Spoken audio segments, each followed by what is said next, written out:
This podcast contains swear words.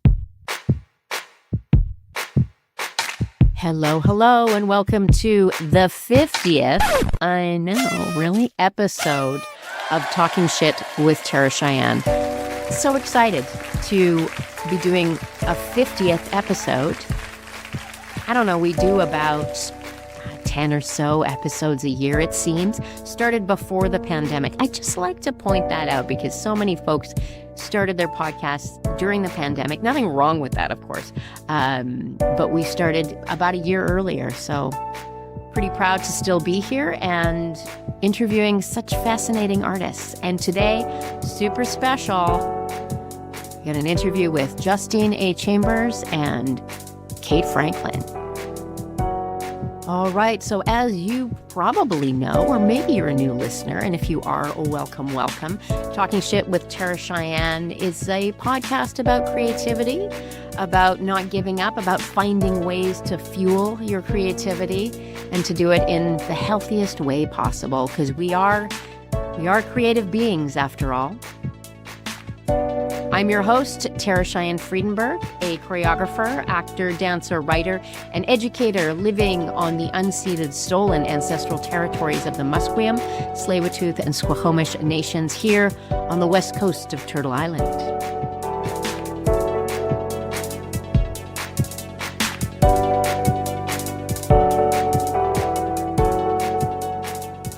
And before we begin, as usual, just a little reminder to please like, review, stars. Oof, love the stars.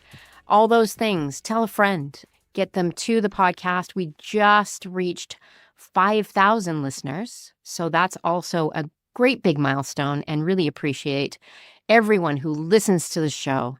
And if it is in your means and inclination to make a little donation to Talking Shit with Cheyenne, we are a nonprofit, and we pay our podcast guests because they are working artists, and time is of the essence. So we like to do that. So if you'd like to contribute, you can go to www.terracheyenne.com, upper right-hand corner, click that donate button, or we'll put it in the show notes.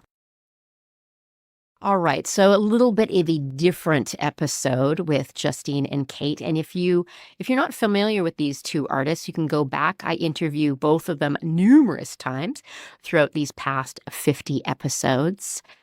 Extremely accomplished dance artists and my very, very good friends. And this was an experiment in just like, hey, what if we just shoot the shit? I do have some very high level and pointed questions towards the end of the episode. So listen for those and enjoy.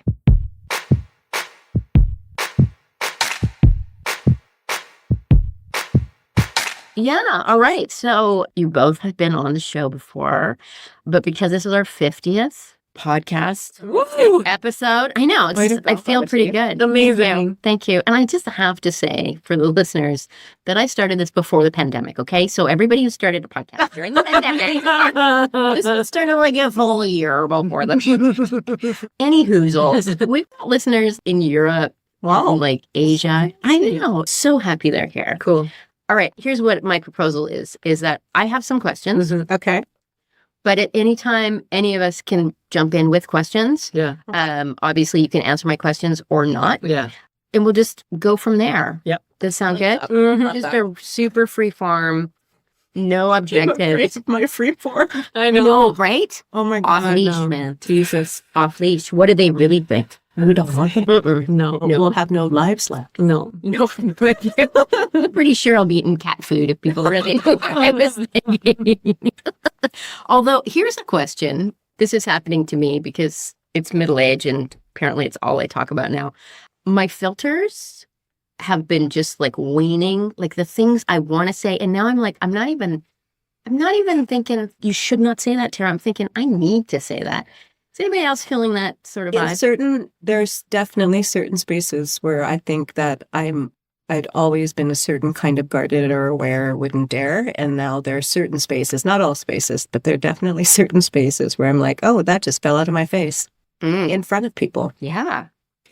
Yeah. I think I'm definitely like just second guessing myself a little less. So having an instinct and then through with it immediately. Yeah. Mm-hmm. And what has happened when you've done those things? Well, I've done more like kind of like what you did, Kate, but after I don't feel like I have a feeling, Mm-hmm. I have a clear gut feeling, an instinct, whatever, and then I don't follow it. And maybe before I would ride that thing out to the bitter end until I was broken by it. But now it's like I feel like I have the gut feeling, I don't follow it. And then shortly thereafter, I'm like, actually, no, we're not doing that. Mm-hmm. Yeah. That's the one that I've been able to like. Yeah. It's like, it's not even a backpedal. It's like, I tried and I didn't listen to myself. And now I'm going to just step away from this and listen to myself. But usually once I kind of dip my toe in, maybe more than my toe, like maybe up to my knee, I gone in up to my knees. And then I was like, ooh, no. You're like, I knew it. I knew it. Yeah, I knew it all along. Say something to myself. Yeah. It's amazing that you're catching it. You know, like maybe it's just going to get closer and closer to having the instinct and then obeying it. Trusting yourself. Trusting the gut. Yes, immediately. Yeah. Yeah, exactly. Instead of being like, oh, yeah, I'll see. I guess I'll see. But it's hard in the work we do, I think, because in contemporary dance, I'm just thinking about these gut feelings that I get where I'm like, where somebody asks me to do something and I kind of don't really want to do it, but then maybe I try or whatever. Yeah. But I think that's really hard because sometimes with contemporary dance, we don't actually know what we're saying yes to a lot of the time. That's a good point. We don't really know exactly what we're signing up for. So there are certain leaps of faith that you do kind of have to make. And then sometimes those can work out. And then sometimes those actually don't work out. So I'm thinking about that kind of thing. Is that more like the art making? The getting involved with things, being brought on to a project. Yeah. Yeah. I would say that was true. You know, because somebody's like, do you want to do this? And you're like, sounds like it could be, Sounds like it could be a shit show. You know? Or it could be brilliant. Yeah, we don't know. So it's like, I think we've been practicing for so long just saying yes and like see what happens. Yeah. And having to ignore maybe a few, like having to push aside a few little voices inside of this to say that this might not work or this might not work or this might be frustrating. This might be a frustrating dynamic or whatever, but we have to see it through anyway sometimes or whatever. I also think when we were much younger, like it didn't matter. We knew we were going to hate something. We did it anyway because we had to pay our rent. Exactly. Yeah, we needed to eat. And you're like, oh yeah, I'm going to hate doing this project, but I do need. Yes. I you know, like I don't want. I don't want to, or whatever thing you thought you didn't want to do. And now I'm realizing it would have been better if I had just been stayed a server, like as like my base, and then did projects around that, right? It's so funny. Oh yeah. I remember being in an audition process one time when I was 25 and like, you know, I did several days worth of an audition process, right? And then we got to the end, I was getting close to getting the job. And then the company was like, can you tell us like why you want it? And I was like, don't say so that I can eat. Don't say so that I can eat. Like, that's why. Totally. I don't, like, I don't know. I was like sort of resentful of them trying to make me like beg for it or something. Like, well, they were asking for devotion, right? Like they were asking for. Yeah. And then if we relate this to the rest of the world for a second, right? Yes, like please. Lots of people work just to put food on their table, pay their rent or their mortgage, or you know, they don't expect it to fulfill them on every level and spiritually fulfill them, and be like the most dreamy thing ever, and like work to live to work, right? Yeah, we just are in that sort of thing where it's, you know, I mean, that's a thing too. It's like it's work. It's work. I find sometimes and it's not only people not in the arts, but also sometimes people in the arts is just like, well, where are you getting the inspiration? Just like go in there and like feel the thing. Hunger. Yeah, I'm just, gotta afford some ointment. Yeah. I need to go to Sephora. You don't know how much my hair color costs. Yeah, I mean, it's not all mystical and magical. No. I mean, it's like, there's a lot of like just very practical things that, And this idea of call, you know, the calling and all that. Yeah, like I like it. I'm good at it, and I like it. You know, for the magical, mystical moments that there are. Yeah, totally. They do. And for those the do friendships exist. that come, for sure, they're there, but it's not the majority. So let's like not pretend that it's, you know, always going to be all unicorns and rainbows. You know, there's very few unicorns and rainbows. I actually really resent this I love the start of that sentence. Hey, woo, I get really going. hate it when there's a scene in a movie, for example, the movie Tick, Tick, Boom. It's like Andrew Garfield, and he's playing the guy who wrote Rent. Oh, okay. Haven't seen it. It's a good movie. Mhm. But however, there is this one scene that I really resent where he has like some hole in the plot or something. He's like, just this one song is missing or something.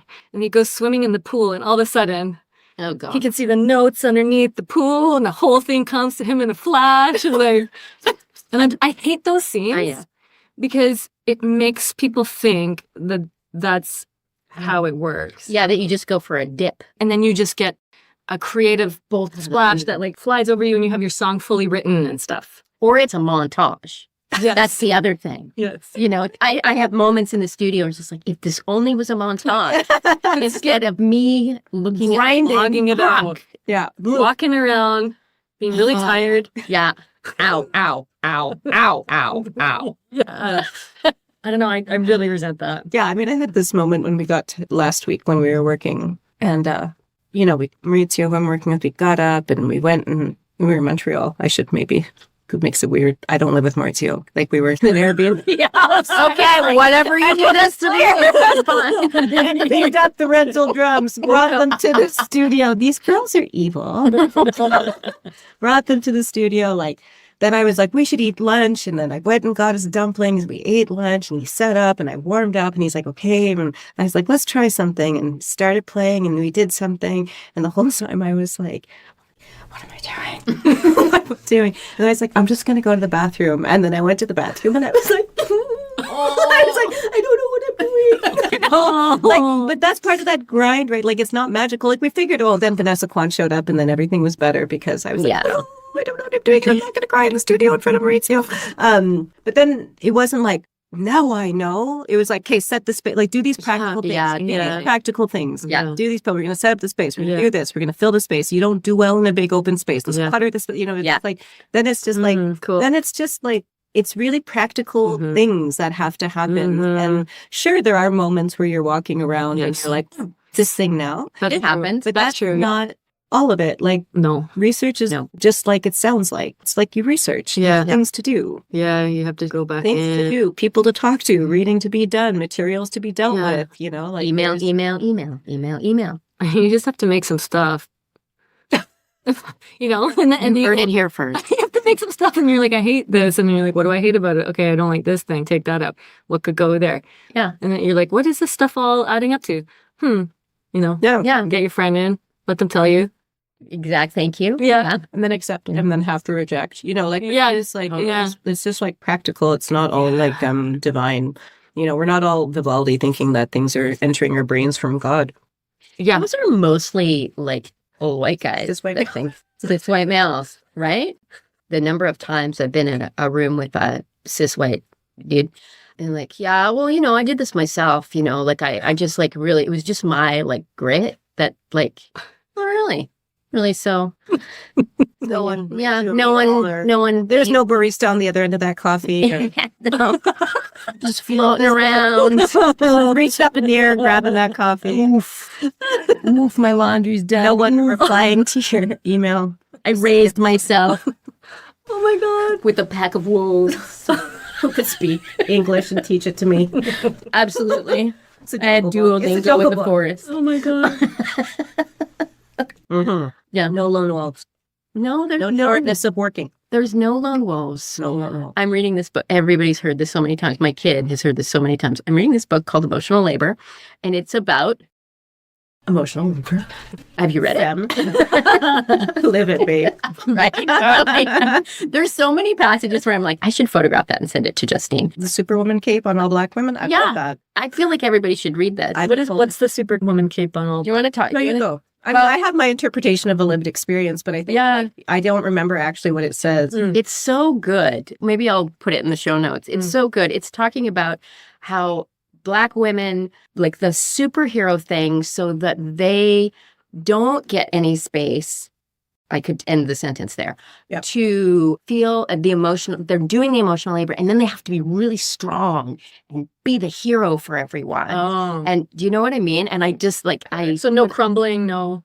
No, but also just the imposition. I think what I took is like this imposition that people will put on you because they think you're strong, right? I mean, unfortunately, this is attached 100% to like the famous Atlantic crossing, right? Like the strength of Black women, right? And how we are both horrifying and indestructible, this idea. And if you think about like, you know, all the medical trials, like how they did all this weird gynecological procedures on Black women without anesthesia, any you know, like this kind of thing. So fucking weird. And I think there's this thing, you know, and I can think about instances where, well, I just think this thing where it's like you can just take it because you're a superhero, because you have super strength. Whoa. Right? So, and that super strength makes you indestructible and freak, necessary and undesirable, you know? Like, I think that's like, these are the things that I was, when you sent that, and then how easy it is for people to put things on you. Yeah. Well, I was thinking about the conversation we had yesterday with Nicole. Maybe we need to ask her permission about whether we're saying that, how Kate Holden had said to her,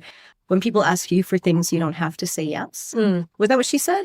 Yeah, people will still like you if you don't do what they want. Or and I think like that's not true for everybody. No.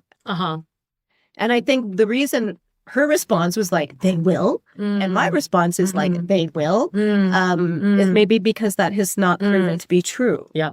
Absolutely. Like, absolutely. Like how discardable you become when you say no. Yeah. Or like, no, I can't do that for you. Yeah. And I do think like certain people certainly can. And like no shade to Kate Holden.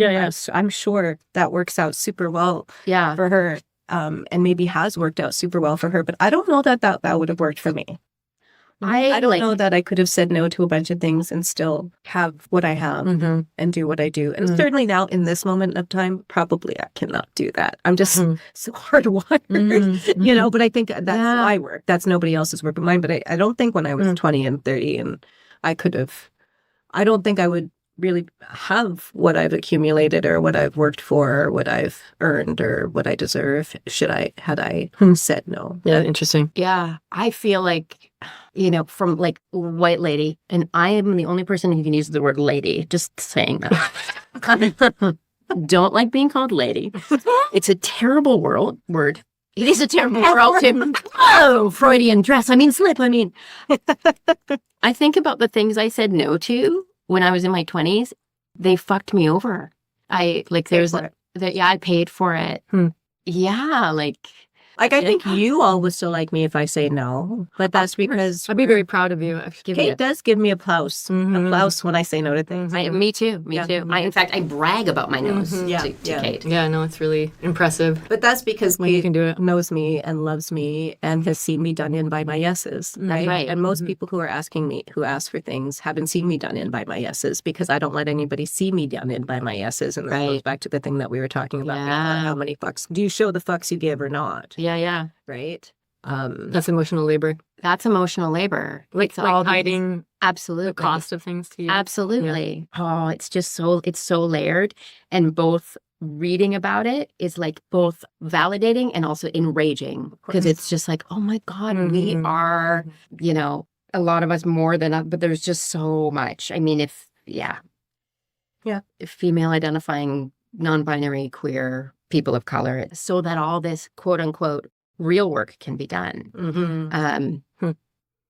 Which I do a whole little comedy bit about in this piece I'm doing for my studio thing, that it's like the background performers. Yeah. Right? Like these like hard, they're acting their fucking asses off back there the whole time, but they have to mouth the words. Yeah. You know, I don't know. I feel like that's good. That's very, is that good? That's good. Yeah. The mouth the words. They don't get to say them. Yeah, they don't get to feel any feelings back there. You just got to do the work. Yeah. So the real work can happen up here. Well, soon those people will be AI, so. It's true. If only my emotional labor could be AI, so I could just get a fucking break. Or you could just like type in something that has to do with making this person feel better about the shitty thing they did to me, and and then you know she writes GPT comes up with a strategy.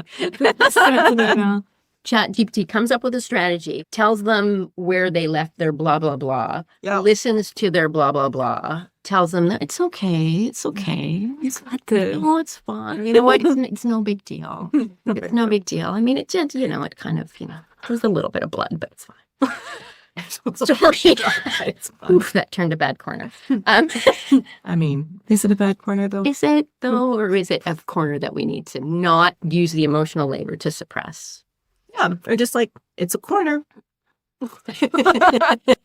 It's a corner. Need to be middle-aged, I guess. That's one of my questions. What's the best part about being middle-aged? I mean, we had the like giving less fucks. Is there anything else? Anything else anybody's finding?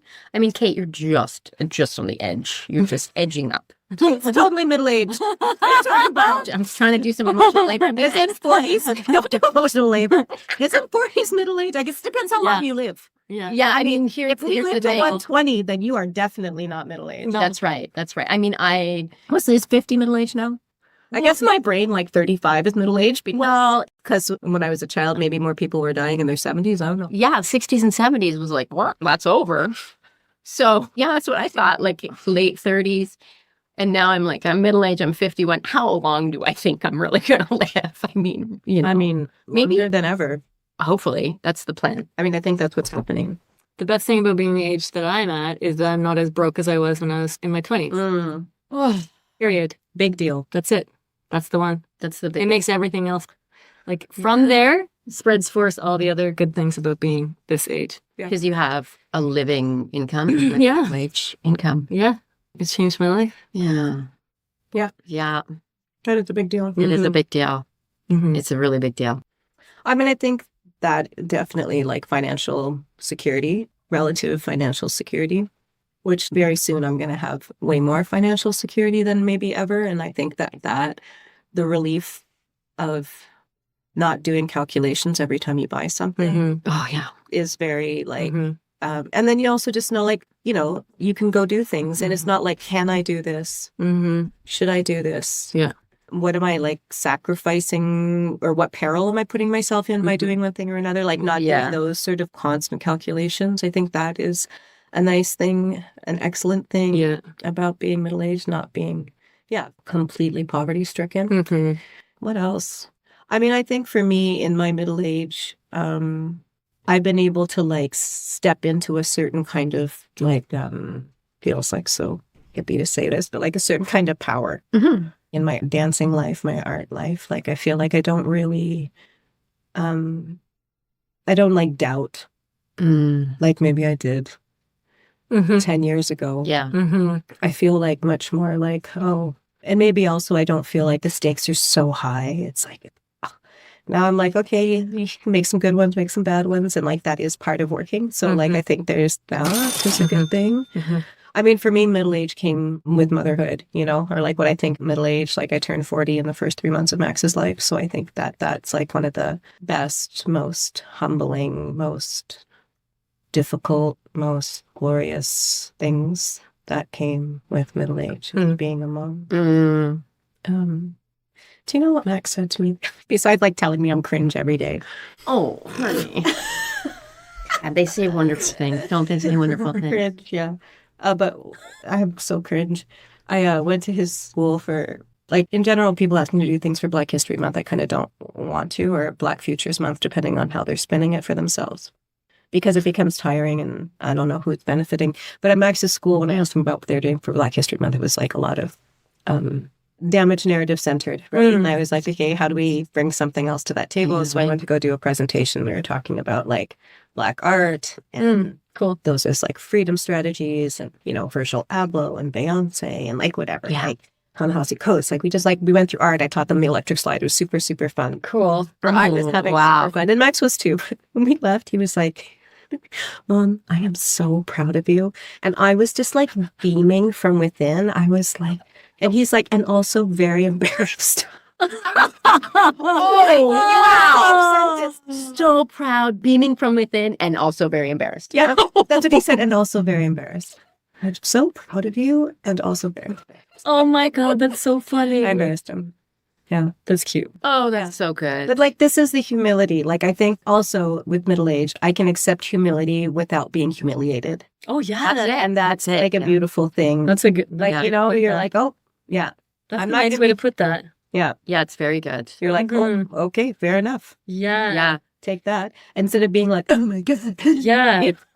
I actually like actually enjoy sometimes being humbled I think it's great. because I think it's like, I'm thinking about physical things, obviously, dance practice, physical practice, but it's like being humbled, like opens up a whole new area of things to investigate. Learning. Yeah. So I'm like delighted when I'm like, I'm bad at that. Yeah. Like, I'm so bad at that. Yeah. Why? Oh, Yeah. cool. I know. Like, It's a puzzle. yeah, I'm like, Yeah. oh, sweet. Here we go. Let's dig in. Yeah. Yeah. So that's really different. Yeah. That's really different. Instead of not knowing being like a deficit, right? Like Or- before it's like embarrassing. Oh, You yeah. don't want to let people see you fail, so you sort of like, Or you pretend you know things when you don't. And then All you the like have to time. run home and get out your encyclopedia. Oh, my Britannica God. to be like, because it was Okay, what is that? there wasn't any internet. There wasn't any No, my internet. God, the list of words. I still have a list of words I don't know that people say. I'm like, oh yeah, that sounds really interesting. No idea. How about you, Sarah? I think being wrong is like, I really enjoy being not needing to be right. Yeah. It feels like so like relaxing and liberating. Like it's not the end of the world at all. In You fact, can it's learn so much. just like more opportunity to learn things and make mistakes, and that feels great. I also like having a child, Because you were like that same age, right? Like I was younger. well, like a minute. I was a minute before I turned 39. Okay, yeah. So Okay, you're younger. oh, thanks. I was skinny and stupid. I wasn't that much younger. But yeah, the great thing about having a child. Hang on, what is it again? It's gotta be the tip of my tongue or something. What is it? Oh no, I love them deeply. The unconditional love. So that is obviously massive, like that feeling. And having this feels like a privilege to me that there's so many times you're third on the list. Like, yes, the poo you need to take right now ain't gonna happen. Ain't gonna happen. Oh, Kate knows how I feel about these things. Yeah, it's terrible. Smiling golden banana only. Just waiting. Justine has really good poos. I do. It's the only part of me that's a Buddhist. My dad is. Oh my God. It's impeccable. It's Okay, I want to talk about how that happened. Genetics. Is it genetic? Oh, it's so much genetics and genetics. water, but we can talk more about that later. We're talking about poo. We said we were going to talk about. We're not talking about. It is We're not talking shit. We're talking about poo. We're not talking shit. Also, speaking of shit, one of the great things about middle age is you have no control, or the things you have control over are like Yes. just like it's not that much. No, it's Not that much. So maybe don't. Not that I do this. Maybe don't melt down about X, Y, and Z. I'm working on that. Oh, it's so hard. It's so hard. It's so hard. It's so hard. But it is. I was thinking about this the other day too. It's so interesting. Like when you are given more responsibility, say, like at this age. Sure. Yeah. I'm just thinking about how teaching working class used to feel to me when I wasn't really teaching a lot, when I didn't have so much responsibility to be an educator. Like it was a big deal. I'm talking about 12 years ago. Yeah. And I was like, oh my God. And just the feeling I would have when I would wake up and I'd be like, I would have planned my class like For a week. Oh, yeah. And just being like, Yeah. And then I'd be in the room and I'd watch all the people walk in and be like, they're here. Oh my God. Oh my God. Oh my God. And I was thinking about how, so when you're given a whole bunch of responsibility, the things that used to feel difficult now feel easy. And then I was thinking about that when we were working out today. And I was like, that's what we do. We lift heavy things so that when we lift a medium thing, it doesn't feel heavy. Yeah. There's so much to learn from lifting weight. There is. But it's like, the more you take on, the more what used to feel incredibly difficult feels easy now. And It's true. That, to me, is a really cool thing about being this exact age. It's like, Yeah. I can do a lot. I can do a lot of things. Yeah, you've expanded your capacity. Yes. Yeah, which is like a double-edged sword sometimes. Yeah. But also, but not always. Like it's just like, well, you've just learned how to do so many things that you don't have to work so hard at doing them. Yeah. I do more things in a day. I do, something that if I had a day that would have felt like a monster day is now kind of a normal day. This kind of thing. Yeah. The expanded capacity, exactly that. It's like, okay. I think it's important to do what you're doing is to appreciate it, to stop and go like, oh, wow. Remember when I used to feel like this would take me out. Totally. And now it's just like a tiny little blip moving in. Yeah. But it's a double-edged sword. What are you going to say about Well, I just think increased capacity I just don't always know if our our actual energy or our actual life force meets our increased capacity. Yes. Right? So then there can be like a depletion thing. I mean, I've heard the two of you talk, and I'm like, wow, you're so much more zen and like less petty than I am as I listen to you. Smoking mirrors. Or like you're like, no, I just can accept that being wrong is fine. I'm like, oh, I still struggle with that. Oh, no, this is window dressing. Window dressing, okay. Well, sometimes I can. Sometimes I feel can. like when I'm teaching I can, but other times I'm like, I definitely have like moments of like, ugh. But yeah, I just think like increased capacity. Sometimes that's just efficiency. Like you can actually do more because you're more efficient and you don't need to like crunch through it so hard. And it You have systems. doesn't take you so many steps. And sometimes it's just like, you know how much you can do and still keep going as a matter of necessity, like whether you want to or not. And I think like, I'm looking at my last year and 2 years. So it's like, that is like, yeah, I have very increased capacity now, like energetic. Well, do I really? But we can say that I was able to do like a stupid amount of things. But I literally never want to do that again. Yeah, I think that's a super good point, because you come up against you lift heavier, and you think, well, I can, so I better do it. Yeah. And actually, then you maybe lose some sensitivity to like, holy fuck, I'm tired. Until you're way tired was like 3-4 kilometers behind you. Exactly. And now you're like dragging yourself along the road. Yeah, that's not at good. the same speed as being in the car. Exactly. Shaving down your new manicure. Yeah. Oh, don't even joke about I know it's not even funny. But no, I think there's that's not like good. there's something like, just because we have the capacity doesn't mean we should use it all. You know? That's it, So, right? like, that's where I feel like, ooh, like Slippery slope, tricky. and like obviously like I'm just talking about myself as we always do, right? Like I'm like, oh yeah, I can do a lot. Should I? Is the question. It's like, for sure. For sure. Should I? Yeah. And is it the thing I want to do? Is it what I want to do? Or is it what somebody else wants me to do? That's something I struggle with. And that's just so muddy for me half the time. Oh, I know. You know, that can be muddy. Like, I'd love to be like, oh no. I mean, I know people much younger than me who I feel like maybe it's just somebody taught them about boundaries in a way that I just feel like there are people, maybe it's, I don't know, what's a generation now? 10 years, 5 years? I don't even know. I don't know. 30 seconds? I don't know. On which like platform you're on. Like, Yeah, exactly. I don't know. I think who's just like, yeah, I'm not going to do that. Like, if I do that, I'm going to feel lousy, so I'm not doing that. And I'm like, wow.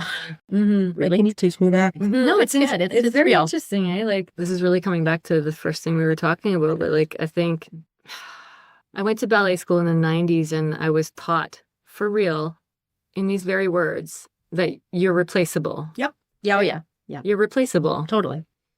So if you don't want to do it, we'll find someone who will do it. Be indispensable. Yeah. Yeah. Oh, yeah. And I got that message, boy. Oh, yeah. Loud and clear. Yes. It's sometimes off-putting and sometimes very inspiring to encounter younger generations who don't feel that way. Oh my God. So It blows my mind. Yeah. And it is both of those things, Yeah, right? Because yeah. you're like, why Sometimes don't it's like, what? Yeah. What do you mean you don't?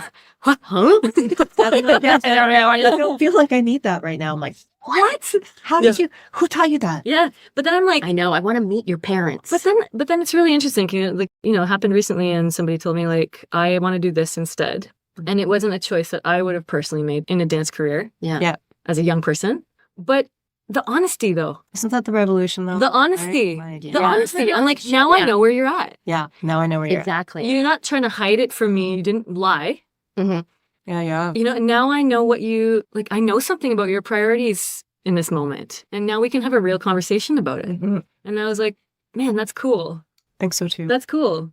Yeah, I think you're right. It is the revolution. The honesty thing. Yeah. Well, especially I think when we're talking about, them, non-binary, queer individuals who can say like, this is my enough, Yeah. right? Because I don't think my enough was ever my enough, I mean, maybe, and more now, but like we work with the hauntings of those, of the being dispensable. Yeah. We work with the hauntings of those. Like, I don't feel like that is outside of my experience still. I have to really rail against that. Or even check. I'm like, wait a second. You have to be like, is this what I think? Or is this the haunting of being dispensable? For so Yeah. long. Yeah. Yeah. And then like the other interesting thing about that interaction that I think is sort of a generational thing that is interesting to me is, and I like this. People who are like 20 years and younger than me, they don't have the same kind of fear of authority Oh yeah, I love this one. that we had. Oh, Like just blanket fear of authority. I'm going to speak for all three of us. We had that. We just had this 100%. like, and it wasn't even respect. It was like, there was like fear Oh, yeah, no. in dance teachers and people Definitely. older Absolutely. than us. And there are things that they say to me that make it clear to me they don't fear me. And that's like so cool. It's cool. Do you know that Yeah. yesterday It's changing everything. Love it. Josh is working with Leaky Heaven right now, or always works with Leaky Heaven, but they're doing a work with kids. And one of the collaborators on the project, so the kids are in the project, running the project. It's like this wild animal, but not. It's like actually quite impressive. But anyways, at one point the kids had to be adults. Mm. And one of the collaborators noticed when the kids became adults, they got mean. Interesting. And I was like, oh, Interesting. that's dark as It's like- fuck. But Yeah. Adults make kids do stuff, right? right. Adults Yeah. like, adhere to schedules and But like, also need to just- leave in 5 minutes. Oh, yeah. Why aren't your shoes on? But don't you think it's a little bit, I mean, that is dark as fuck. Yeah. And also, just reflecting on my child, it's like, you are in charge of everything. And Oh, yeah. so it's like torture. But it's like, please take it on. Please take it on. Hey, You can do all the tasks. I would love to just, sit back and Play Minecraft all day. Jasper will be able to drive in like 5 years.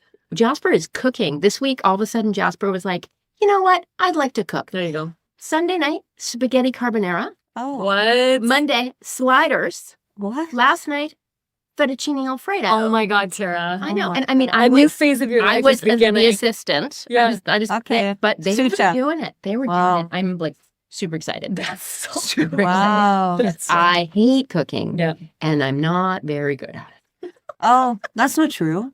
It kind of is. Is I it? have moments, but they're like, but it's just, I have no time. Yeah. Like I get Yeah, home yeah, and you it's just like, have and Not then, fun. yeah. And then my wonderful people who I love dearly are like, what's in this? Which is not what you want to hear. No. Going back to the like, you don't get automatic respect for being older. Yeah. Right? That is the revolution also, Yeah. because then we don't just like Mhm. take shit from Mhm. people being shitty to us. Mhm, And that's kind of nice, is Mhm. that they're like, well, prove it to me. And I see that even in my cohort, in my Yeah, MFA, yeah. right? Like I'm definitely the oldest. There's a couple close-ish in age in me, Yeah. but everybody else is younger, and they're just like, they won't sort of like acquiesce to bullshit. And I find it Yeah. very like, Yeah. they'll write back terse emails. I know. Mhm. I am inspired. Mhm. Yeah. My Yeah, cohort it's is like that too. Whereas I'll just call up you two and be like, fucking ass. I know. Yeah. I off gas with my friends as Mhm. opposed to being like, actually no. Or I spend a lot of time finding like the most diplomatic way Mhm. to, Me too. right? And not to say that they're not diplomatic, but Mhm. they're really direct in like Mhm. they don't sit on things for extended periods of Mhm. time before they find the right way to allow that person to hear what they're saying. Yeah. They're like, Yes. this is how I'm coming to you Yeah. with my Yeah. truth and reality Yeah. in this moment. And you That's impressive. earn their respect. Like you have to earn it, which is actually good. Yes, it is good. Oh, absolutely. It Yeah. shouldn't be a given. No. Yeah. But here's the thing that I think is real is that there is the aging. I mean, I get this like, am I just an old husk and I should go, thank you, bye-bye. I'll just go sleep in the corner sitting up. Remote in your hands. It's fine. I'm fine. I mean, sometimes I think, oh, it's just me being neurotic and all, but there is a thing. It is there, especially What? What's there? like, are you still here? Are you still performing? Are you not? Are you not? Oh, You're going to grad school now? like people No. like microaggressing you to feel irrelevant. Yeah. Losing relevance. Losing relevance. I guess that's, I mean, to be perfectly frank, I do have like a fear. A fear Of of losing like, relevance. yeah. And then circling back to the cat food. Right. But I'm looking at this thing like I'm thinking about Lammy right now. Yes. Lammy is Kate's grandmother. Yes. And how Lammy broke some bone. Yeah, she had a dislocated fall. knee. Mhm. Oh. Mhm. And how Lammy didn't say anything for 24 hours. She just walked home. Just walked home. Put some ice on it. She Put some ice on it. Yeah. And then the next day called your mom and then went to the hospital to find out things were broken and dislocated and then insist upon that her accoutrement that helps her be broken matched her favorite, like everything was blue, matching her favorite color. She has a blue walker and a blue cast. Perfect. And she was wearing like this like outfit that had like a little blue shirt peeking out the underside. Anyway, Lammy she's amazing. Divine. Yeah. And then as we were writing, it's like, well, of course she could do that because of what she endured in her life, like how much she was suppressed, erased, undone, whatever. And that the sort of like the grit that she needed, which is way more grit than we needed. But I think having folks like, you're not irrelevant if you lived. No, you of just course. aren't like you. And I don't feel like I may need to be reminded of certain ways of thinking, and I may need to have my ass handed to me by people, including my 8-year-old son, including my cohort, including my friends who are younger than me, but also including my friends who are older than me. But I think there is like, if I'm not changing, fine, I can feel irrelevant. But I feel like I'm in a community of folks that like ask me to be better, Right. and I try to meet that. And then if I can't, I'll be like, yeah, I don't like the way you're being better. I want to be better a different way over here. And that's like, I think it's like, we need markers. And like, my life is easier because Lammy sucked in some ways that mine wouldn't have, you know? Like, I think like these things are, I think like we have to hold past, but we don't have to hold past ways of being. Like, Right. Like, Yeah. so we need ties to what was before. And we can't, I don't know. Like, I feel like maybe I just don't feel yet like, I definitely have done and said things where I'm like, oh, whoa, I'm not as cool as I thought I was. Daily. Yeah, for sure. But I think that like, there's also things I hold that younger people can't hold yet because they just haven't got there yet. And when they get there, they need me and you and Kate to be like, oh yeah, that thing. Yeah. That thing is wild when that shows up, right? Like someone needs to tell you that when you're pregnant, you can get hemorrhoids. Yeah. Like someone's got to tell you that. Oh, they do. That's necessary. Someone's got to tell you that.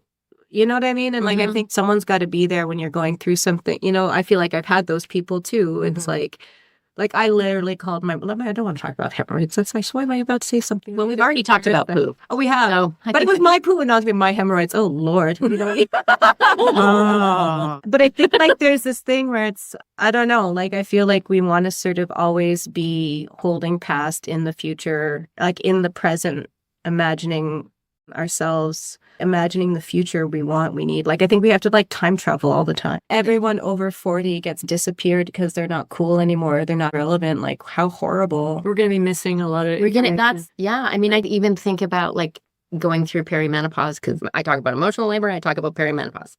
Nothing else. Well, apparently I talk about my shit and hemorrhoids. So, we have a niche. We have a niche. Oh, Lord, love me. Yeah, I think about like my mom and that generation of like the things they didn't share or the things that are, you know, were unshareable. Yeah, the taboo things. And it's like, oh, fuck, I could have used that information. Like that you're going to get hemorrhoids when you're pregnant information. Yeah, especially when you gain like half your body weight like I did. Yeah. Yeah. That was impressive. That was something. Wow. You liars are like, you're not huge. You're beautiful, you liars. Well, I mean, I may have been beautiful, but I was huge. You can be huge and beautiful at the same time. Huge and beautiful. Yeah. When I was pregnant and people go, are you having twins? And I would be so incensed. I would be so, and then I looked at pictures of myself. I was like, well, you look like a giant mailbox. Of course, because Jasper didn't flip, so they were breached. So it did look like I was having a couple. Like screening on the side of my belly. That would have been good. It would have been like that's what I should have done. That would have been really images of me being unhealthily thin, dancing on the side of my massive. Anyway, you know what I think about this aging irrelevance question? I think like some part of it is like, we have to stay willing to change. Like we have to really be able to listen and find out what's going on and be led by younger people and like fight, I guess, every inch of ourselves that is like, it's got to be this way. Absolutely. Yeah. Like, yeah, this kind of like hanging on to things. Like, okay, here's something I said today. I was talking about, because Andrew Harwood is in town teaching at Edom right now. And I was telling somebody that there used to be an EDM summer intensive all the time. And it was like Peter, Andrew Harwood, and Mark Bovan would teach that for a while, Yeah, right? Like that happened for a lot of years. It right? did, yeah. Mark is a friend of mine, and I remember we met up and we were talking about our lives or something. He's like, oh yeah, that's not going to happen this summer. And I was like, what? Because I guess it had happened for a while. Yeah. Yeah. And I was kind of like, why? What happened? Yeah. Like, oh my God. Drama. Yeah. Because I always want to know, you know? Yeah. And he just looked at me and he's like, Kate, things have to end. Yeah. I believe that. Like, he was like, why do you, like, There's, yeah. like, who cares? What are you talking about? And he's like, I don't even want to talk about this. Like, he's just like, things haven't had their ending. Yeah. And I was, so many of the things that he says, like, stay with me. And that's one of them is just like, it was the first person, I think, of like an older generation that had ever expressed the sentiment of being willing to just let something go. Mm. Yeah. Just, It is. It's time happened So and it powerful. passed. And now we're on to something else. And I was like, that is so cool. And Because I we want to be actually like that. Can mark time then, right? We can mark Yeah. time then if something ends, but if it doesn't end, if it just drags in, it becomes it. I mean, there's not always dragging. Some things flourish into Yeah. the future. Yeah. Absolutely. But they have to change. It's like too many seasons of a show. They have to evolve. Yes, they got to end it. Yeah, it's like that was enough Ted Lasso. That was perfect. Yes. In fact, That's I what would it was. say, It could have ended earlier. yeah, I think so. You don't need to watch. Okay, I'm not. But I think that kind of attitude is like, That's good. I agree. it's essential. Yeah. You have to let the waves happen. Yeah. And some things are about a time, right? They are Mhm. about a time. Like Yeah. this thing happened in this time and then it's not happening anymore. And like that's not It's a different time now.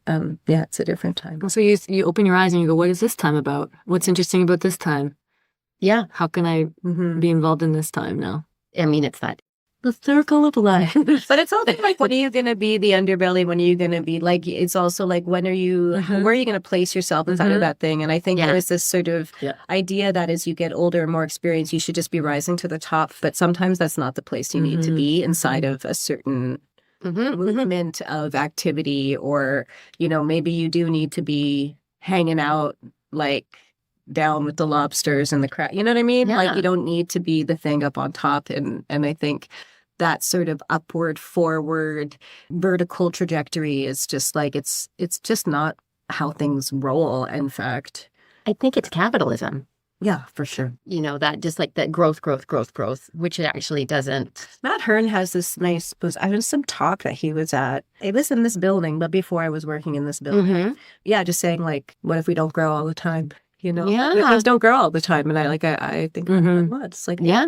What if they're just stay the scale where you can Mhm. actually flourish and feel good or whatever? Mhm. And like, I think that's why I refused being a company, Mm-hmm. because that Mm-hmm. was like, how many things am I going to have to manage then if I sort of do that sort of thing? I mean, you know, you're much stronger than I am. And those I'm things, not. and I'm like- not. But there are benefits, right? Like you're not getting taxed on your grant money. Like there's a million benefits to these things, but like this idea of expansion, it can make something untenable. Well, totally. And even I'm very grateful for the company I have. But because we're like, Too small. we're super, and I'm not really interested in this, like more growth. What's the next thing? Mhm. But the funding body, like that's the expectation that you have to grow in the way that they think you should grow. Thinking about Kay Holden again, like she and I had a collective together and we had like several successful rounds of funding. And then we got really tripped up over the last show that we did. I think we applied to Canada Council 3 times and we're unsuccessful each time, but we decided to just do it anyway. But that's so interesting. The feedback that we got was, what is the future of this company? What's the 5-year plan of this company? We don't understand what they're trying to do. What's the future of Yes. this? What is the growth of this? And we never wanted to do that. We were always like, we'll stop unless we have something we really want to do together. But we Yeah. always knew we were going to fold whenever Yeah. we wanted. But I think this is also like when the nature of the dance community changed from being a company model. Yeah. And then I think I was the last generation of like companies being a thing. Mm-hmm. And then and then I came out of that. But you and Kate definitely were like especially talking about Toronto in that time, like at the end of the company, sort of being the epitome of how you do a career. So you were really independent, being the way to function as a dancer. And so you are casting your net super wide because you're teaching there, you're in this project, that pays you a flat honorarium of $500. In this project that does nothing, you're doing this commercial gig. Like that was the reality. And I think that the council's just like never adjusted to that reality of dancers, which was like, we literally have 42 side hustles. Yeah. All Everything's, and then there's the things we want to do, which is our primary, but is actually a fraction of our time. So when you're not considering the actual like ecology of the fucking community, then of course you're going to be like, well, when are you going to become a company? And it's like, well, is there any money for me to be a company? Yeah. Is there any time? Do I have the interest? We didn't want to. I mean, I was in a company where I saw the board of director fire the director of the company whose name was the company. Like the name of the company was their name, and then they didn't own their work or their things. And I thought that's what scared the hell out of me about the company. I was like, well, how does that make sense? Totally. And that was that beginning of that transition, right? So that was like the council not actually understanding how dancers were functioning. For sure, because it was really new too. That was like, I'm talking about like 2002. 3? No, probably we got tripped up around 2007. Okay. Yeah. And the reality is, especially for small companies, they're still doing a whole bunch of side hustle. Of course, everybody is. Like bigger companies, people are doing side It has to happen. I mean, we are like, we rule the side hustle. Oh, yeah. And like whatever that is. And going back to like, right.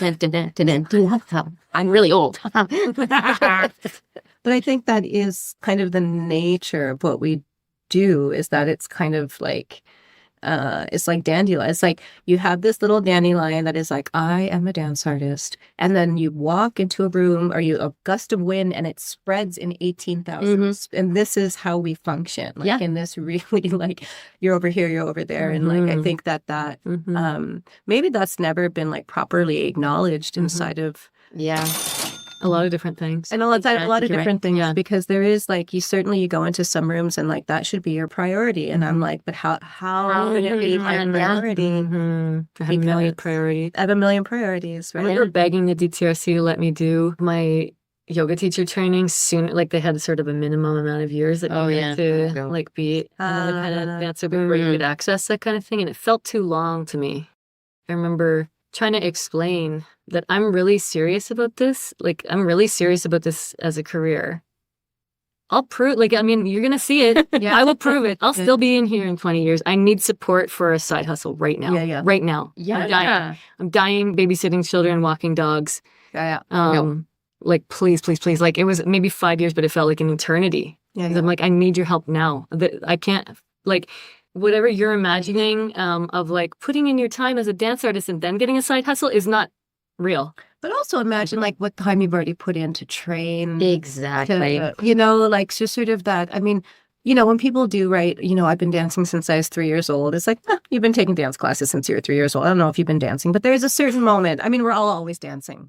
We're all always dancing. But I think there's this moment where you've made that. Like, I remember when I decided, like, I remember that feeling in my body where I'm like, I'm going to be a professional dancer. Oh, yeah. And I think that's the moment you make that commitment. So, like, what would it mean if those years meant something? And what would it mean? Because it's true. Like, there's not enough dance jobs for the amount of dancers that are out there.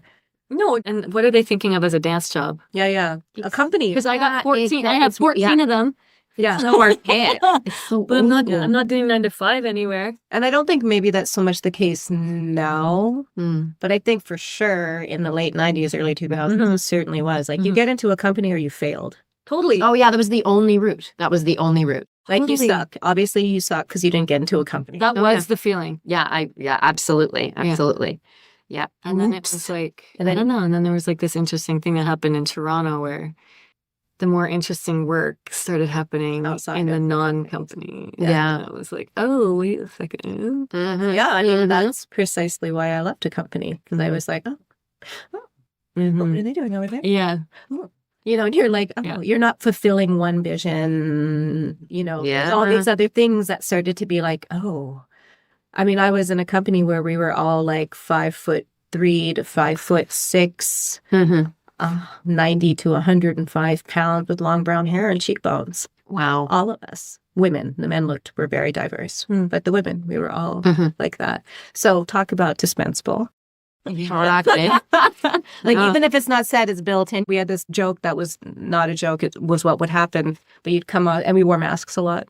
You'd come off stage and your friends would be like, "Oh my God, I loved you in that part." And you're like, "Was me." Oh, but in this thing, you were amazing also. That was not me.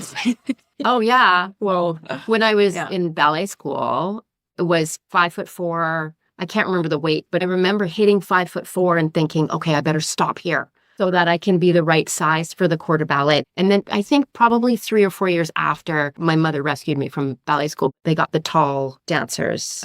But before that, you had to be a cookie cutter.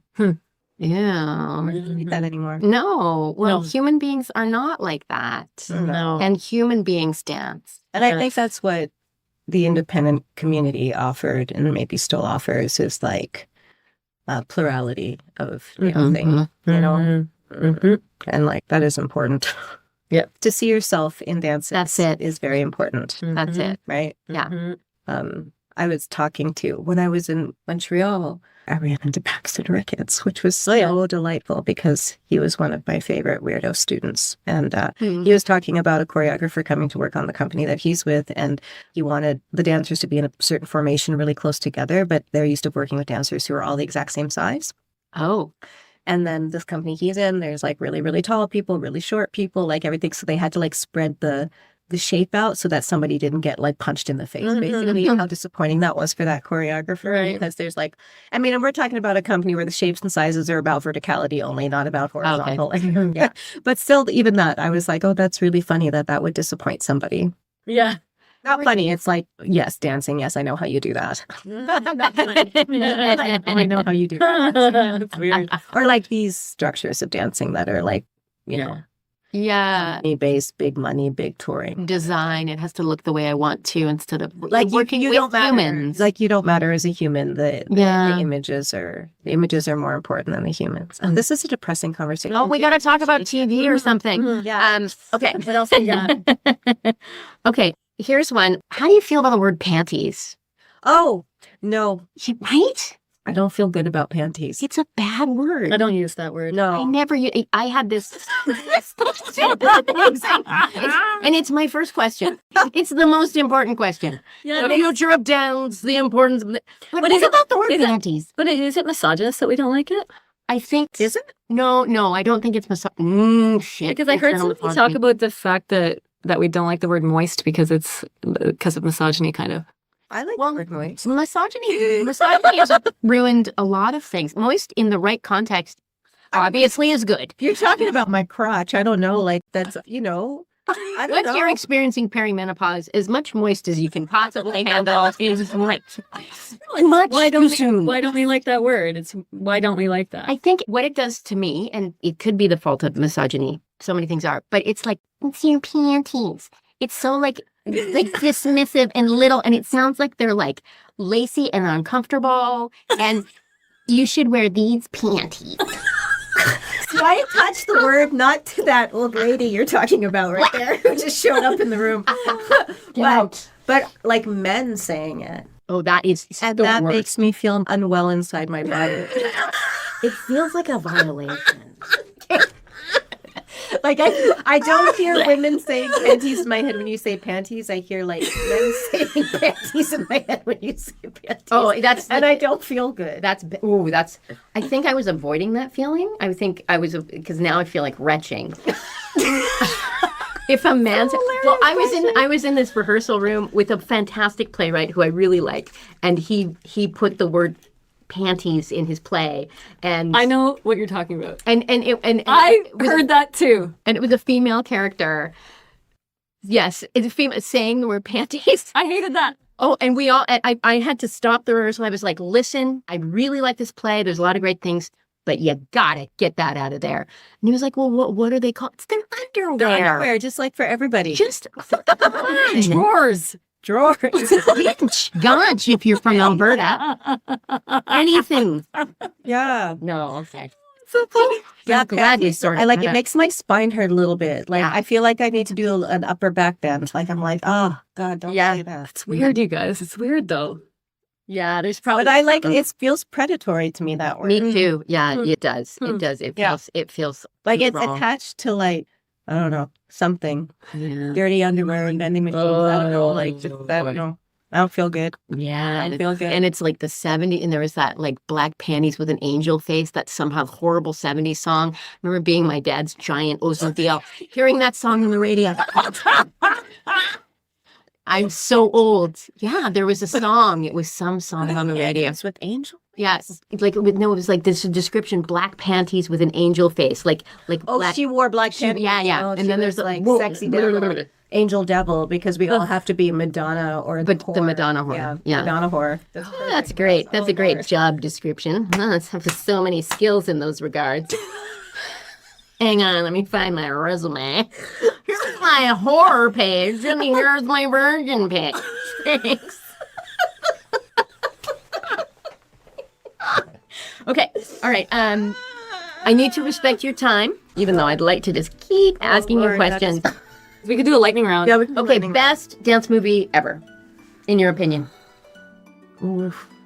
I mean, lately I've been thinking a lot about Flashdance, just because of that moment when she's having dinner and she takes off. Yeah. Takes off her jacket and she's just wearing the bib and the cuffs. Like, Yeah. that's just got to be the hot. It's very hot. Yeah, but I don't know if that's the best dance movie of all time. Let me think. It doesn't necessarily have to be the best dancing in the movie. Recently, as part of graduate school, this is so good, one of my colleagues is using part of Footloose, Oh yeah, the scene in the big warehouse. That's really good. So good. Good dance. Very, very much. But there's also the barn dance in Seven Rights for Seven Brothers, which is I don't know like it's Joffrey ballet dancers Oh, that's cool. true. from the '60s. That's like true. like Yeah. that's West Side Story. always. I mean, Da-na-na-na-na-na-na-na. Also, have you guys seen Saltburn? No. what's Saltburn? It's a fairly recent. It's a bit of a, to me, it's like a bit of a Talented Mr. Ripley, but with a twist. Is it a dance twist? Well, there's a scene at the end. There's a dance scene at the end. It's not a Okay. dance movie. Oh, okay. There's Okay. a Dance scene. dance scene. Okay. End of the movie. It's fantastic. Excellent. Okay. Well, I just saw on the airplane because that's the only place I see adult movies. Cajillionaire, Miranda July's movie, and there is a wonderful dance scene where the person dances to music on hold, like the Oh, yeah. she's on hold. Oh. Yeah. Oh, that's good. Because no one ever picks up and she knows, and it's like this very like this person trying to be. Anyways, I loved that dance scene. It's mostly not dancing, but it's like a lot of movement, and I really like that moment. I had so many deep feelings in my body. Wow. I mean, I like just watching Miranda July dance on Instagram also, but that's not a movie. I was gonna say like dance, but is it dance? But it is dance. There's that scene in Fleabag where she's on the tube. I don't know. Have you I seen haven't it? seen that. It's so good. It's so good. She's on the tube and there's music and they're just, you see people screaming, but silent screams to the music. Like it's just choreographed. It's so good. It's so, I'm also just started watching Rhys Darby. Do you know Rhys Darby? No. I'm a big fan. He was in Our Flag Means Death, the Taika Waititi Oh. Gay Pirates. Yeah. So Ryan watched that. It's very good. Strongly recommend. But Rhys Darby it's stand-up comedy, but it is dancing. He's dancing. Like there's this is what I'm hoping, is that somehow these stand-up comics, because there's a few of them doing it, Mike Birbiglia's latest one is very choreographic. Cool, right? Yeah, Cool. Old Man in the Pool. Yeah, so good. That they're moving towards dance. Yeah. And I'm moving towards stand-up. Yeah. And we're going to meet. Yeah. They're going to be best buds. Yeah. That's going to happen. Yeah. That's happening. It's happening. It's already That happening. is happening. Yeah. It's already happening. Yeah, that's my dream. That's cool. Right. We said it was going to be a lightning round. What else you got? All right. What's your anxiety dream? There's a one where I go to teach class, but the floor is like mats, and then the mat starts to move, and then I can't find the music, and then I can't get the music, and I won't get it, and then the class starts to lose control. Or somebody pulls me away, and then I realize I've been gone for like 20 minutes, and I just left that class in the room like that, and I come back and try and get control of it. That's usually when I'm going to go teach somewhere new. Yeah. Yeah. I have that teaching dream. I also have a math anxiety dream from high school. I know. Those ones are terrible. Yeah. I can't do my hair. I try to do it my point shoes over and over and over again. It's time to be on stage. Or I'm called to the stage to do a performance of something in real life that I have done. Yeah. and you don't know it. And I was like, but we didn't fucking remount it or anything. Oh, I have that one all the time. Oh yeah, I've had that one. And it's like, well, what do I remember of this? It feels so real. Yeah, Oh, those ones feel very real. I have those ones, and I'm doing the show, and people, the Oh my audience is God. coming and starting to like laying down and sleeping on the stage, Oh, shit like that. And I'm like trying to do my show, and I don't want to be rude, but fuck, you're in my way. brutal. Yep. Yeah, those are terrible. Not good. I have another anxiety dream, which has nothing to do with dancing, which is I can only see like from my it's as if I have shades over my eyes and I can only see like from my hips down. So if I want to see people, I have to do like I have to bend backwards. That's I not don't want to do that because I look weird doing that, but I'm aware I can't see anything above like from my waist down. That is bizarre. But yeah. That's like the progressive lenses gone terribly wrong Exactly. kind of idea. I also have teeth cracking ones, but this is no. I mean, of yeah. course I do. I Yeah. am like bionic mouth human. So, What do you sleep in? Nothing. oh, well, sexy. Okay. Oh, no panties on the wall. Panties for free. Sleeping. I have a few different, depends on the season. Like all my clothing. Of course. I need to be a fan. Like now we're in a transition moment. So right now I'm sleeping in my green satin, like men's pajamas, but they have tigers sitting on them, orange and black. Wow. And then wear it with the white tank top under because it's not Cute. quite warm enough. Okay, I just saw the Vanity Fair spread of that. Yeah, that's It's cute. what just popped into my mind. Yeah. That's Vanity hat. Yeah. How are you? What's terrible? Okay, I have 2 pairs of identical pajamas that I bought from Red Sky.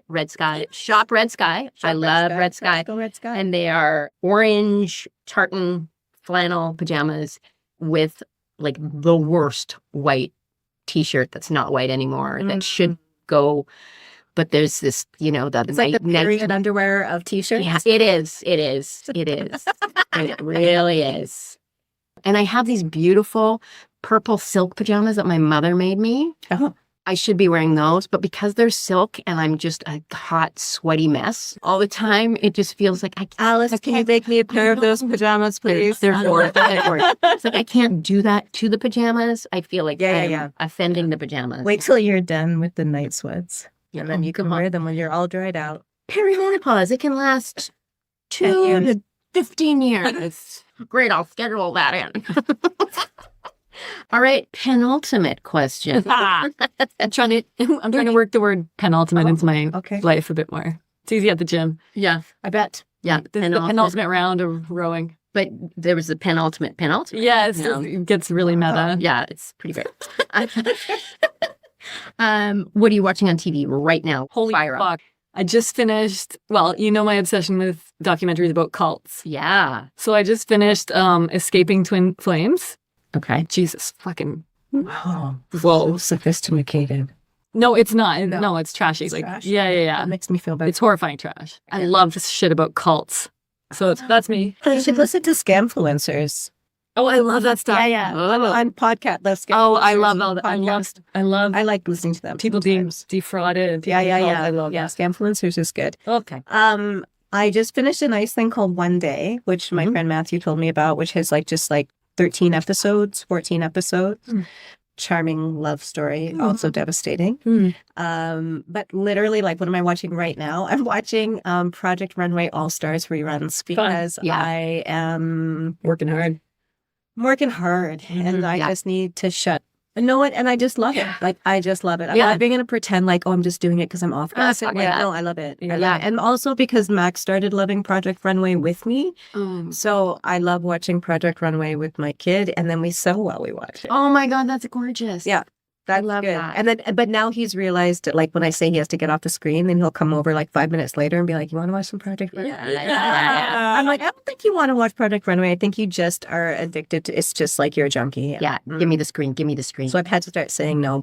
Oh yeah. I didn't realize I missed the 20th anniversary. Anyway, whatever. Isn't that exciting when you realize you missed a season? I realized I missed something? 5 seasons. Oh, and then you can go back and just but then you go back and you look at it and you're like, "This is fucking tacky," and it's because it's dated, right? It already had its moment. And that seems to happen sooner now. There's things that I still like watching everybody in the workroom working and getting their critiques. I just Yeah. Isaac, Nina, Yeah, I might have to go back to that. Wait, I never watched it. I've never watched yes, it. yeah. I've never watched Project Runway. That's what I'm watching right now. I get too emotional. I watched it a few seasons and then I just get so upset for people. I'm not tough enough. Yes. I get too like Max is quite investor. He likes the look of somebody, and then when they get kicked off, like this one woman oh yeah. got kicked off, and he was just like, no. Jasper's like that with the Great British Bake Off. Oh yeah. Yeah. If Love you that just show. like someone, if you just like someone, you don't want them to go. You Yeah. right. I You love want that. them to take it all. I had to put that on pause because Ryan left and he made me promise not to watch it with him. Okay, I won't tell you what happened. Please don't. We're like parceling it. We're on the last episode. We've seen the signature and we're saving the technical for tonight. and then the showstopper. The showstopper. Watch the baking. It's so great. I love it so much. There's actually Baroness von Sketch has a thing about like you go to your therapist and it's like the world is awful and everything's like, I'm going to prescribe to you is watching baking shows. Yeah. Because there's the antidote. It is the antidote baking show. And we did watch Ted Lasso again because it's like, I find it really funny. Like, it's okay. It's okay. And they've got Pandemic like, television. they've got like, It's feel good. Feel good. it's feel good The shit. world's a fucking dumpster fire. Yes, totally. Over here. Yeah, Everything's It's Yeah. haul your ass through the pandemic television. all your ass. Yeah, absolutely. And then the Reese Darby, I think it's called like Mystic Bird or something. We got Amazon just to watch that. Oh, okay. Cool. Yeah. Okay. My last question is there something you're doing right now that is in your life, whether it's maybe watching baking shows, that is helping you just like stay okay, be creative, get through the day, thrive, whatever? I started a rough and raw journaling practice. Oh, That it's a book that was recommended to me about how to possibly resolve chronic pain through this really super raw, honest journaling process. So you journal, you try to get kind of like, you try to get at the heart of the matter and say things that you maybe don't want to ever say out loud and you never return to that writing. You just rip it up. Go on. You rip it up. Oh, you rip it up. Yeah, you don't look at it again. Like you do that thing for however long it takes and you just tear that up and put it in the recycling and it's out. So it can be very, very, it can get very honest and you can name names and you can swear and you can say things that you would never want anybody to hear. And that's the point. yeah. And I found it to be chronic pain. Who knows? Jury's still out on that. But if I skip that for a couple days, I crave it. Ah. Wow. Yeah. I got to try that because like, I want to journal, but I just don't get to it. But that's like, Sometimes it'll just be 10 minutes. yeah. I'll just deal with something that bothered me the day before or something. And I'll just like try to dig into that. Nice. Yeah. That's a good one. Yeah. I think my friends. I think that's it. Like, I think I would perish without them.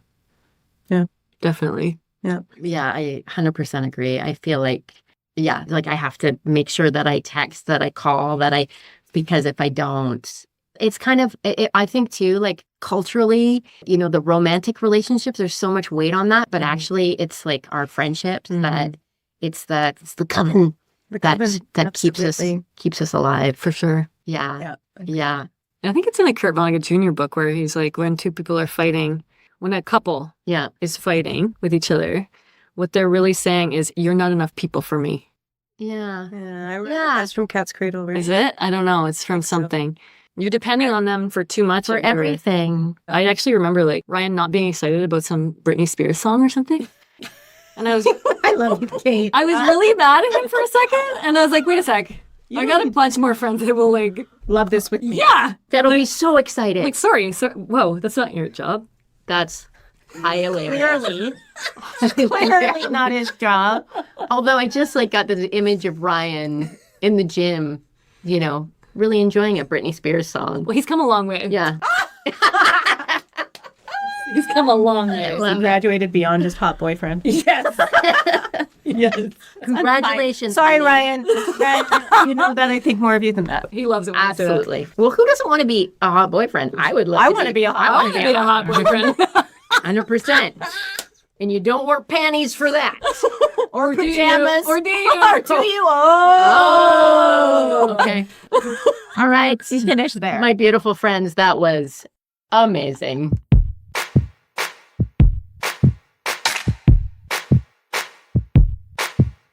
And that's a wrap. So much fun.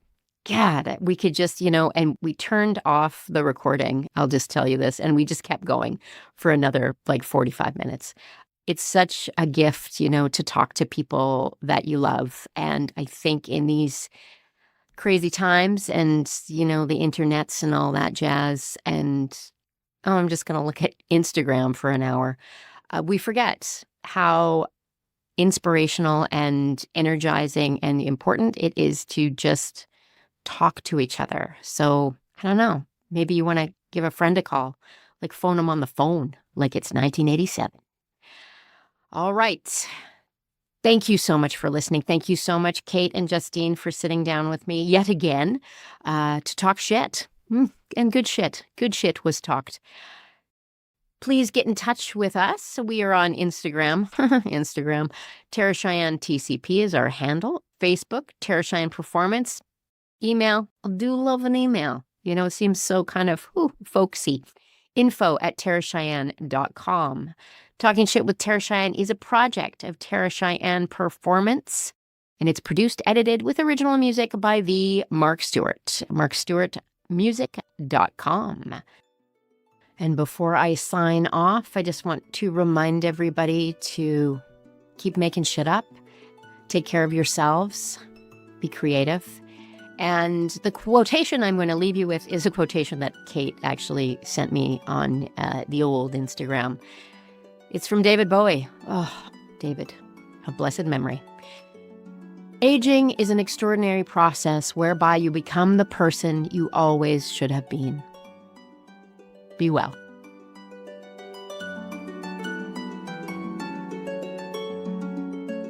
This podcast is effing good. Here's one. How do you feel about the word panties? Oh, no.